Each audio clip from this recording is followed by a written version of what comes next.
So if you went to a boarding school in South Africa, you either love the stuff or hate the stuff, okay? I don't go to boarding school, so I grew up loving the stuff. This is called Melk Kos, okay?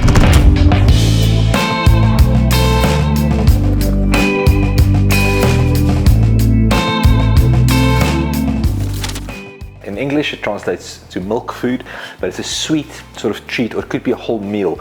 And I think to myself sometimes this is like the ideal food for like kids or for older people that struggle to eat, but it's flippin' delicious. And the basic version really is just milk, sugar, some fat and flour. We're going to add a few other things to this today. But the cheaper version of that is when you thicken this thing with corn flour. And I think that is why people don't like it. You get like a very stodgy, you know, like egg texture, and it's not so lekker. But this is not that. This is going to be super special, rich and delicious. Now we kick off with a small pan on the heat and milk.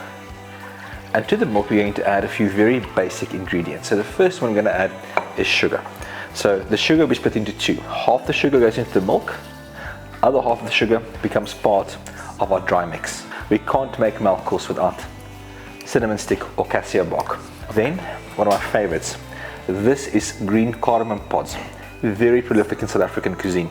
Now green cardamom and chocolate's a great combination, but green cardamom and orange is also really cool. So cardamom pods go in, and then just a slither of orange peel. Let's make it two, okay? This process we call infusing, very simply. Bring it to the heat slowly, you can smell it, and all those ingredients will leave something behind. Essential oils from the orange, the cardamom pods smell delicious, cinnamon, done.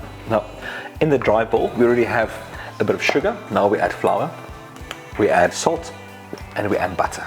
Now, out of interest sakes, when I've tried to be fancy before, I tried to make a savory version of this. I think it was with crayfish, and it was shit, okay? Let's just stick to the sweet one. All right, that's the plan. So we gently just rub the butter and the flour together, and we want it to be lumpy on purpose. So it's not like a fine crumb.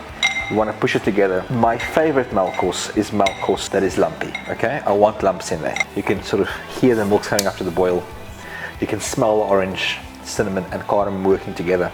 That smells like incredible. I'm just going to wait for it to come to a simmer.